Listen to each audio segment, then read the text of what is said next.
sermon notes. It shouldn't take long, should it? 4 lines.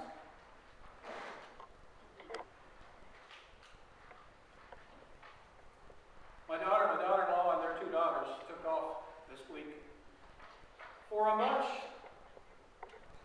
anticipated trip to Disney World. They had put their money back. They'd saved their money. They took off last Friday after school. At Macomb, Illinois, my daughter-in-law got sick, and they went to emergency room. They found nothing wrong and sent them on, and they made it the rest of the way to Orlando and went to Disney World, but she got sick there and ended up in the hospital for 3 days. We'll get back to that. So I want to put it in context. We read about Mary coming to the tomb. Now, I know we've talked before about all the different renditions of the Easter story, who was there, how many women, who was there first, all these things. John has Mary showing up first. And she finds out the stone's been rolled away and she's beside herself. And runs to tell the disciples and Peter and the disciple whom Jesus loved. I wonder who that might be. What book of the Bible were we reading from? John. Do you suppose John thought he was Jesus' favorite disciple? Maybe he was. Anyway, Peter and John, and they ran to the tomb, and then John just keeps rubbing it in because he's much younger. I beat him. I ran faster than he did. But he kind of let out the bag. He was too scared to walk into the tomb. Peter came along, huffing and puffing, and walked right on him. Anyway, then after they returned, Mary again is there. And this time, she's weeping.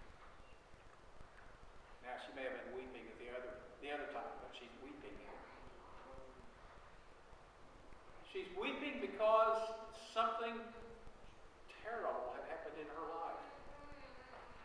A person that had been so important to her and the disciples was crucified.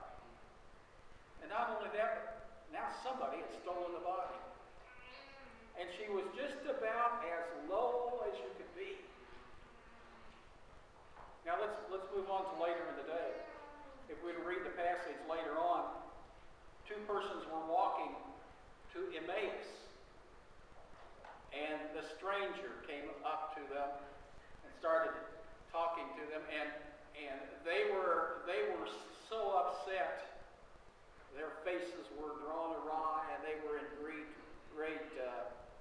grief. In fact, some scholars think that one of those 2 was Jesus' uncle, the brother of Joseph, and they didn't recognize him. And it was during that time of their greatest hurt that somebody came along and helped them, and it turned out to be Jesus. It seems to be saying to us that the risen Lord comes into our lives. You ready to follow? Mm-hmm. Okay. We're trying to film this. The risen Lord comes into our life at many times, but especially when we might not expect it. Let's go back to Florida. My daughter-in-law, they couldn't find anything wrong with her. They kept checking this and checking that, ran all kinds of tests, and they said finally after a couple of days, well, we're going to dismiss her tomorrow and you need to fly her home. How are we going to do that? Why? That's going to leave my daughter down there with a pickup truck and two kids to drive 18 hours by herself. How are we going to get her home?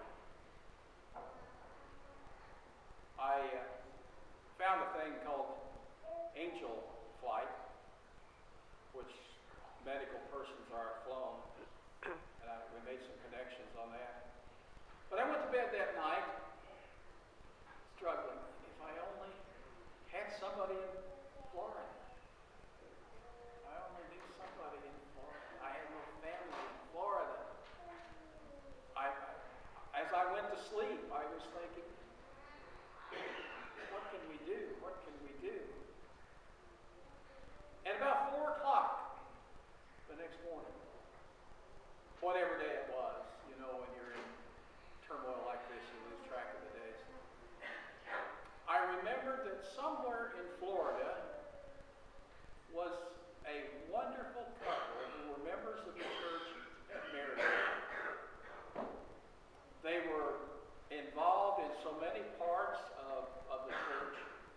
Just about any time the door opened, they were there.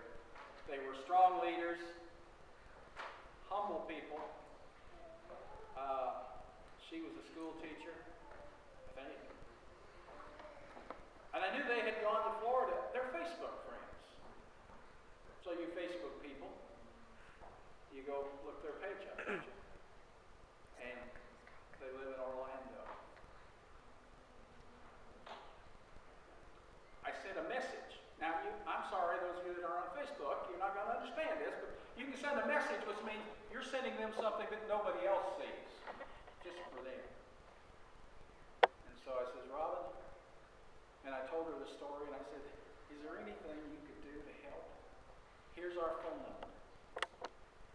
I sent this about 6 o'clock in the morning. It'll be 7 o'clock their time. Within 20 minutes, I had a phone call from Robin. Her and Kent live 20 minutes from that hospital. He's starting to get the feeling God may be alive. Talked to her a little bit, and she said, we'll go. Raina was getting ready to extend their stay at the motel, and she says, bring your stuff to our house. And the next day, when Dawn got out of the hospital, she said, bring her home. That last day she was in the hospital, Kent took our two girls who had been closed up in a motel room for 2 or 3 days, took them out with one or two of his grandkids to some fun place. So they had a little bit of entertainment. And then the day after Dawn got out, Raina was able to take the kids to Busch Gardens. And then Friday morning, as a family, they went out on the beach and watched the sunrise. The same sun which I saw rise an hour later in Gladstone. But after I had called Robin and after she had answered, I was in tears all day. If I had not been pastor at Maryville, I would not know this couple. If God hadn't taken my little weak, small mind and said, Larry, how about Robin and Kent? And of course, at the time, that thought went through my mind. I said, oh, well, they might not get my message. I can call later. All these types of things. But it worked out right. Now, I've seen some preachers on TV say, when you have a problem, just pray to God, leave it to God, and just go on. I don't quite agree with that. I think God says, give the problem to God, but keep allowing God, because God might need you to help solve the problem. It may be good for you to solve the problem with God. Anyway, that same God who resurrected Jesus from the grave, resurrected my life this last week. How could this happen? Easter is not Easter bunnies and eggs and parades and fine dress, although it's okay to enjoy those. But Easter is much more than that. Think around who else is in here this week who have had those moments this last year when things were so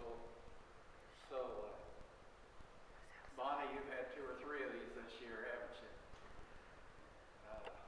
The Grays have experienced this. The rest of you have experienced severe illness, times when things were going bad in your family. You might have felt like I was feeling. What in the world's going to happen? My kid's that far away and I can do nothing. Your loved one in a bed, sick, and what can you do except pray? Easter tells us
reaffirmation that Jesus is alive, that God is there for us.